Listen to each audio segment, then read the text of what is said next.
Okay. Yeah. All right. We're working.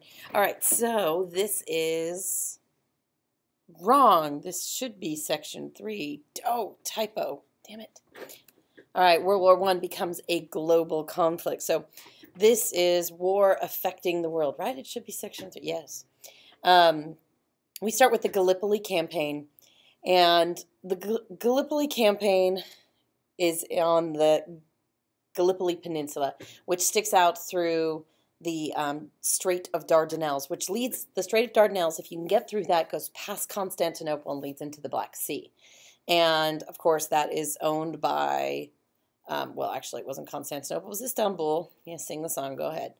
And that was, of course, owned by the Ottoman Empire. Now, the goal is if they can break through there, they can get to the Black Sea and they can help resupply Russia because Russia is failing. The British send mostly colonial forces, being the Australian and New Zealanders, and they are slaughtered in huge amounts.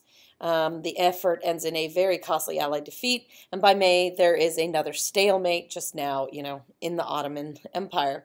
By December, the Allies give up, they evacuate, and there are nearly 250,000 men that are dead. As I said before, most were British colonies. The Anzac forces is what they were called.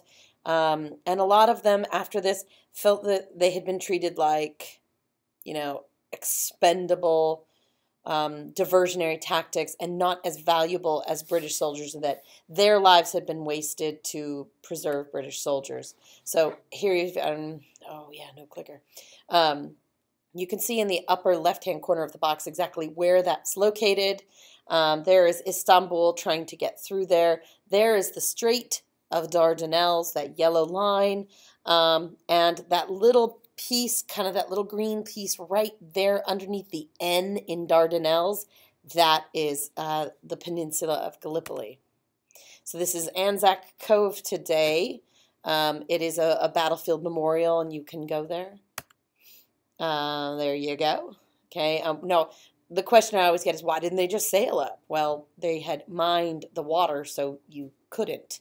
So you actually had to take it by land. But if you can see those green and then dark green areas in the peninsula, those were hills and small mountains. And the Ottomans, of course, held the high ground. So the Australians were always, and the New Zealanders, the Anzac forces, were always at a disadvantage. What else makes this a global war? There's fighting in Africa and there's fighting in Asia. Japan signs on as an ally of the British and begins to attack German holdings in Asia as well. So they have to fight off the Allies there too. The Allies take control of 3 of the 4 German holdings in Africa. Britain and France are also using their colonial subjects to help in the war effort. Some of these, colonial subjects wanted absolutely nothing to do with their European rulers' conflicts, and, sort of like, this is your problem. You got yourself into it, now you get yourself out. But there were others, like Gandhi, who, remarkably volunteered, although you can see on his arm, he's got a Red Cross bandage, so he volunteered in the medical corps, but he did volunteer for the British Army. And Gandhi felt the way a lot of colonials felt, which is, if we show them, that we're like them and that we are trustworthy and that we fight for them, they will reward us with our independence, which, of course, did not happen because, that's not, civilizing influence wasn't the only reason the Europeans were there. They were there for the money. Here are some pictures of some Sikh mountain gunners fighting for the British. This is some pictures. Are some South African soldiers that are fighting for the British as well. This one I love. These are French colonial forces. They're the French infantry from China, and they're fighting in Greece. Oh, I never changed that picture, did I? Yes, okay, I'm like, who's that kid? America enters the war. All right, Germany seeks to control the Atlantic. They need to control the Atlantic, and Because, at this point, their major enemy is Great Britain. And if they can control anything that gets to Great Britain, then they can kind of starve Great Britain out. And to do this, they use unrestricted submarine warfare, which means if you get near the island of Britain, we're going to sink you. We're not going to warn you. We're just going to sink you. Now, in 1915, they sink this ship. This is the Lusitania. If it looks like the Titanic, that's, not by chance. It's the same company, Cunard or White Star Lines, that built the Titanic, so it looks the same. And it is a passenger liner. This is how you get back and forth from Europe to America. There is no other way. So if you needed to go somewhere, you went by boat. In 1915, the Germans sink the Lusitania.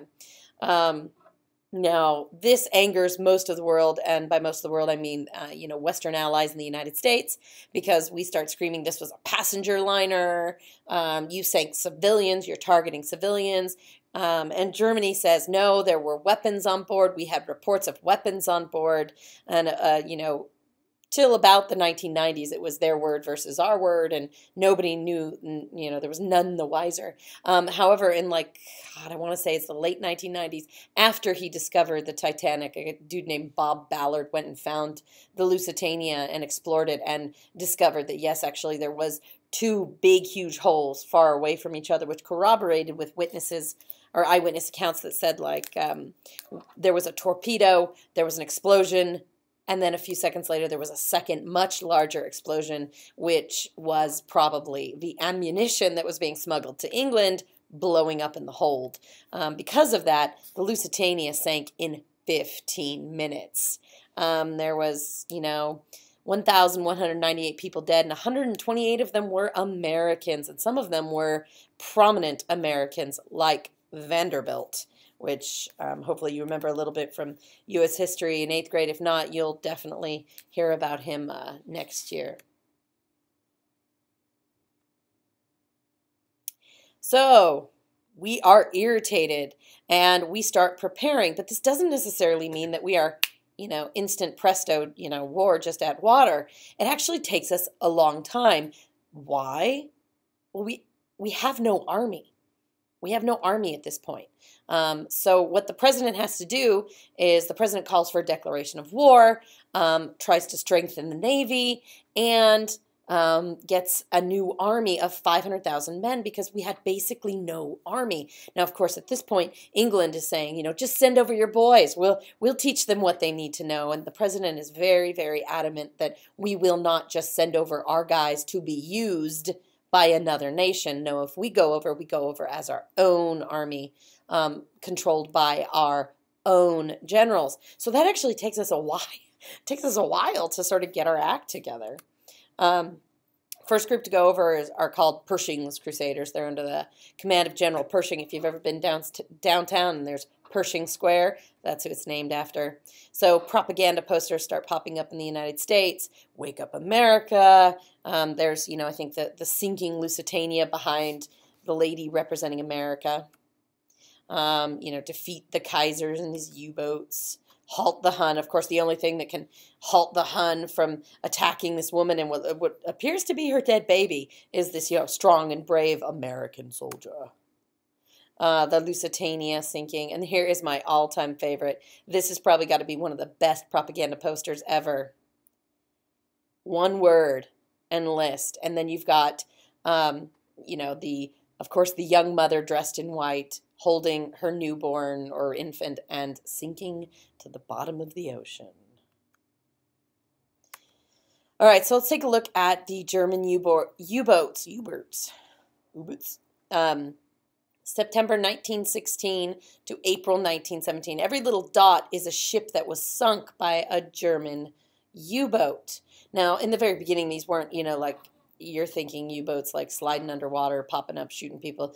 Mostly they were like boats that had nothing, almost nothing above water. They were flat, so they were almost invisible.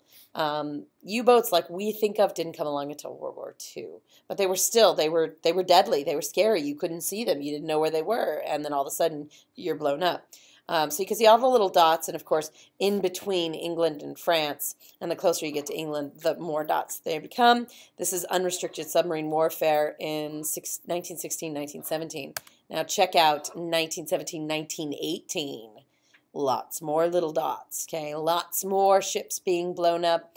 Thousands and thousands of ships are blown up on their way trying to get to resupply England or trying to get people to England or anything. Germans very proud of their U-boats, obviously. There's the U-boat heroes. Okay, here is actually one that came ashore on accident, I'm sure. And so, you know, people got to see the design. I had to get help translating this one, but basically it's like buy war bonds to support the U-boats encircling England. And the whole point was, you know, starve the British out. If they can't get food, because they can't grow enough food on their island to support their population. And so if they can't get food from the United States and their colonies, etc., and they can't get ammunition, they'll have to drop out of the war eventually. All right, so in 1917, after sinking the Lusitania, Germany backs off a little bit because America gets angry. Okay, but in 1917, they renew their unrestricted submarine warfare policy. And again, hoping to, you know, kick the Brits out. They sink 3 American ships. This angers Americans against Germany, and this was what, you know, sort of the president had been hoping for now, to get people angry enough to really sign up and fight. Now, the very last straw was this. It is a telegram that we, you know, air quotes, intercepted from the German Foreign Secretary. So we caught it. It was from Germany on its way to Mexico, of all places.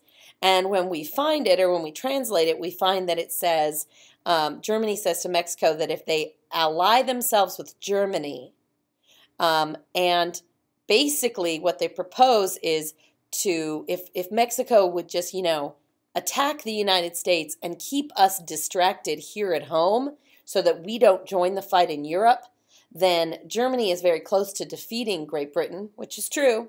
And that when they were done with that, they would come over to the United States, help Mexico defeat the United States, and Mexico would regain the lands they lost to the United States. And I believe they specifically say Texas, New Mexico, and Arizona.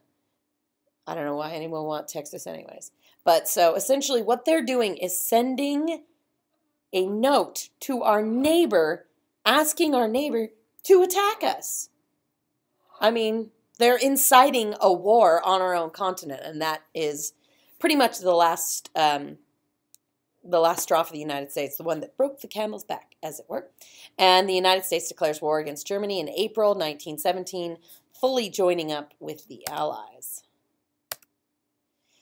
So what does that mean for you here at home if you're not old enough to fight, or you're, you know, the wrong gender? Well, it means something that you and I probably don't know or have never experienced. Because World War I was a total war, meaning every single thing that your government did was devoted to the war effort. All products were made for the war or to support the war. The government takes control of the economy to make sure that everything produced is, or that everything they need is being produced. They told companies what to produce and how much of it. You used to make, you know, regular shoes. Well, now you make boots for the army, and that's all you make, which means the rest of us here at home, there's no more new shoes, but you're going to suck it up and make do because it's a war, and the guys at the front need things more than you do. There were huge scrap metal drives. Kids, you know, going around the neighborhood with their wagons collecting bits and pieces of scrap metal or old metal things that people didn't want or need anymore. Kids donating their bikes, and those things being melted down and the metal being used in the war effort. Nations begin rationing. And so each month your family is given a little coupon book, and maybe it says, you know, for 1 month you get 4 pounds of butter, for that entire month. And you get these little coupons, four little coupons, one for a pound of butter each. And when you take that to the grocery store, that's what you use. And when you're out of those coupons, you can't buy any more. The idea being the people at home are forced to sort of cut back so that the guys at the front always have enough. The other thing that people were encouraged to do, especially women, start a victory garden.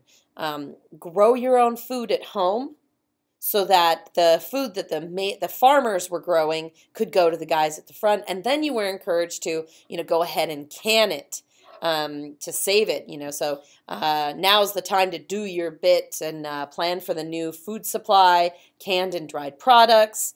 And then, of course, there's that, silly looking girl. Of course I can my food. I'm as patriotic as can be. And ration points won't worry me because, she's doing her patriotic duty by canning stuff. It's like carrots. And, of course, then you, again, have more and more propaganda. As, again, propaganda, one-sided information to build morale in the people at home, build support for the war, dehumanize your enemy, make it seem that you're the right one, they're the wrong one. They are nothing like you. They will never be like you. Therefore, it's okay to kill them. It's also, used to get people to buy war bonds. And again, a war bond is when you purchase a war bond, you're essentially buying a piece of paper. And that piece of paper says, that it's, you give them $20, you buy a $20 war bond, which back then was a lot. And then it says, at a certain time, the government will say the third war bonds can be cashed in. You go and you cash it in and you get like $40 back. And essentially what you're doing is you're loaning money to your government so your government can finance the war. It's a way for a government to, get ready cash for the war. So here is a propaganda poster. I believe this one is either from Great Britain or Australia, but there you have, obviously the evil German. You can tell by the helmet, and he's not even depicted as a person anymore. Now he's sort of a beast with bloody hands, and the blood is dripping onto Europe, and it's dripping down the sides of the globe. And the question is sort of like, well, who's next? This one was actually for the U.S. Army. You have the mad brute, again, the German, not even a human, more like King Kong. And he is walking across the water from the devastated Europe. You can see the messed up buildings behind him, obviously assaulting that, poor fair woman and walking across. And then underneath his feet, you can see it's standing on America as if if we don't destroy him in Europe, he's on his way here. So you should enlist to protect your country. Yeah. Germans did the same.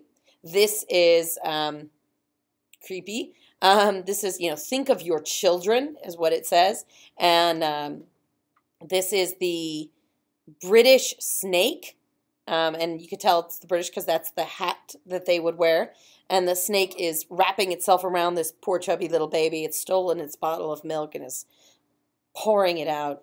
An evil British snake. Help Uncle Sam stamp out the Kaiser and buy war bonds. I mean, that's pretty straightforward. All right, ladies, so what did we do? Well, we stayed home. We were the objects of propaganda posters as well. Of course, here's the, the typical... quote of sort of sexually subliminal message, the I want you for the Navy. But, female children used, I don't know why, apparently little girls are cuter than little boys, but here you go, here she is. Doesn't she look cute and innocent? And here she's saying, she looks cute and innocent, but her job is to make you feel like crap. Because essentially she's saying, my daddy bought me a government bond. Did yours? The implication being her daddy bought her that because he loves her and he's a real American. And if your daddy didn't buy those, he doesn't love you and he's not a real American. Okay, so again, implication. But women actually were very, very important in the war effort as more than just advertising tools. The guys are gone. Who's building the guns? Who's building the weapons. Who's building the bullets? And it's her. Okay. Oh, that's not good. Okay, well, it basically says that, during the war, thousands of these jobs are filled by women. And, things that guys used to do, including farming, are now done by women. And unemployment disappears. Okay, women went out and worked on the farms as well. Somebody had to grow enough food. Now, that doesn't mean that every man in the country disappeared. I mean, we weren't in the war all that long. So for a lot of that time, a lot of men were still here. That's interesting. Oh, I kept clicking text box. Hey, I wondered where that went. Okay, well, this is a munitions factory. These are French women working in a munitions factory, making. I don't know if you could see that stack up next to that lady. But those are shells. She's making the bombs that we're lobbing at the Germans. And here's a German lady doing the same thing, filling those shells with gunpowder, sealing them in, and sending them on their way. All right, women also experienced the war by working as nurses.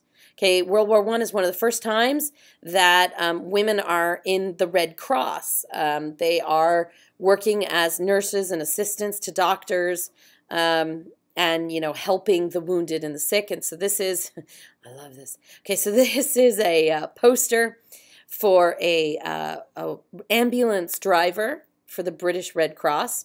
You can see the British are, she looks smart, she looks strong, she looks sensible, she's British, and, she's necessary, she's competent. This is the American poster for nursing. Apparently American nurses are all young, quite pretty, wearing low-cut dresses that are vaguely see-through. I'm sure this is every, soldier's idea of a perfect American nurse, but yeah, they didn't all look like that. But, again, propaganda posters not about reality, all about perception. Meanwhile, in Russia, now if you are a Russian lady, you have other options. You don't have to just be a nurse. You can get out there and kill people. Okay, Russian women actually had their own battalions. They, went out there and they fought. In Russia, our women can kick your butt. All right, so I'm sure, as you can imagine, with things going so badly in Germany, okay, eventually they're going to lose.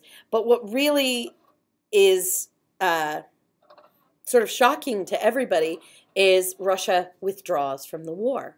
And what happens is, with the ridiculous losses, I mean, Russia loses more than every other nation. And, constantly, people are being drafted into the war effort in Russia, and they're not even being issued a rifle because they don't have any. You have Russian soldiers that have no bullets, they have no shoes, they have no food. There's no food at home. There's nothing to keep your house warm at home. So real serious deprivation. Now, of course, that kind of deprivation and starvation is definitely not reaching the household of the Tsar and his family, and he continues to, live extravagantly in his palace, and, purchase jeweled Fabergé eggs for his wife. You should look those up. They're ridiculous. But it becomes too much. And the people start demanding that the Tsar negotiate an end to the war. But every time the Tsar, tries to broach the subject or bring forward the subject, his cousin, the King of England, is like, you can't leave, you can't leave, you can't leave. The Germans will kill us, they'll kill us, they'll kill us. And so he never does. But his people, eventually, they can't take it anymore. And the army refuses to fight. The people rise up. There's a civil war. The Tsar and his entire family are taken hostage. And there they are. That is Nicholas, the last Tsar of Russia, his wife Alexandra, their 4 daughters. What's one of their names? Okay, the 2 oldest are Olga and I can't remember. And then there is Maria and Anastasia. And of course, famously, the son that they finally had, Alexei, who had a disease and his, mom went a little nutso. But we'll talk about that when we talk about the Russian Revolution, which is super fun and interesting. Unless you're of that family, then it's really scary and sad. All right, so communists are the ones that end up winning the Civil War. Sorry to ruin the end for you. Hopefully you guessed it and knew it already. But they're led by Lenin. And Lenin bases the government that he now controls in Russia on Marxist principles. Again, the idea that all property and wealth would be owned by everybody communally, which is where it gets its name of communism. And the reason he gains power is he has this slogan, peace, land, and bread. And he's going to give everybody peace, land, and bread. And that's all they want anymore. And so when he takes control, he doesn't have any ties to the U.S., England, or France, and basically says, I don't care. And so he signs a treaty with Germany, even though it's a horrible treaty, and Russia basically gets, like, assaulted. We'll talk about it later. But, and so Russia is now out of the war. But the U.S. is in, so it's a little bit better. Russia's gone. Germany is able to move most of their forces to the Western Front, but at this time, they are exhausted. The economy is in shambles. They cannot supply their soldiers, especially against this, economic force that is the United States. There's major fighting. The Allies are pushing the Germans back with the help of, this new fighting force of the U.S., fresh young guys, with lots of weapons. Germany's allies begin to crumble. Bulgaria retreats and then surrenders. The Ottomans surrender and then basically have a civil war, and the Ottoman Empire disappears and becomes Turkey. There is a revolution in Austria-Hungary, as they've had it as well, and they force the emperor out, and he bails, and Austria becomes, the two countries it probably technically always was, Austria and Hungary. The Germans turn on the Kaiser for getting them into this, force him to abdicate, and the government that rises up declares itself a republic. And, actually the Kaiser, I think he just sort of drives over to France and hands his spiffy helmet to the first French soldier or German or British soldier he sees. I can't remember the story, but he hands his helmet over to the first person he sees and walks away. So he just surrenders to somebody. So the Allies win the war, and an armistice is signed, which is not the peace treaty. It just means we agree to stop fighting. And it is signed on November 1918. It was actually signed on November 11th at 11:11 a.m. Get it? Get it? And it was signed in a railway car near the palace at Versailles. And that will become important because in World War II, when France is forced to surrender, Germany makes them surrender in that exact same railway car where Germany had to sign that armistice. I think we got some more posters here. Oh, actually, this is a newspaper here. How London ends the war. So there's the king and the queen up there. They look happy. It's hard to tell. They're British. It's always hard to tell. So, people flag waving, standing on cars, bad idea. Kissing strange people, also a bad idea. The New York Times, armistice signed, end of war. Berlin is seized by the revolutionists, kicking the Kaiser out, and the Kaiser flees to Holland. Not a bad place to go. More newspapers. All right, what is the legacy of the war? A ridiculous amount of death. A ridiculous amount of death. 8.5 million soldiers are dead. 21 million are wounded. I think it says something is anywhere from 10 to 12 million civilians are killed by bombing, by starvation, by deprivation, by forced evacuation. War devastates the European economies. They've got no money left to rebuild anything. And winter's coming. Where are you going to stay when your village has been bombed? Land, homes, villages, towns, everything's destroyed. The winter is approaching. No one has planted anything. There's nothing to plant. So after you have this winter where thousands, hundreds of thousands of people die from exposure and frostbite and starvation. Then you have another famine because there's no food in the spring. Oh my gosh, how awesome is this? I made this, sort of. Well, I imported this chart and I changed all these to stone, but isn't it cool? Okay, so these are the amount of dead by country. Please peruse at your leisure. It's different forms of stone. Yeah, but as you can tell, the most by far Russia, the least by far, under 1 million dead, is the United States. The legacy of World War I, again, you know, the medical ability of people, or the medical field is definitely, you know, not the greatest at this point. And on a battlefield, you've got to save someone's life. And sometimes the easiest and most expedient method of doing that is amputation. So, I mean, the most common form of surgery in World War I was amputation. You've got a gunshot wound in your leg, cut it off. You've got shrapnel in your leg, cut it off. You've got an infection, cut it off. Okay, so, you know, millions of amputees after the war.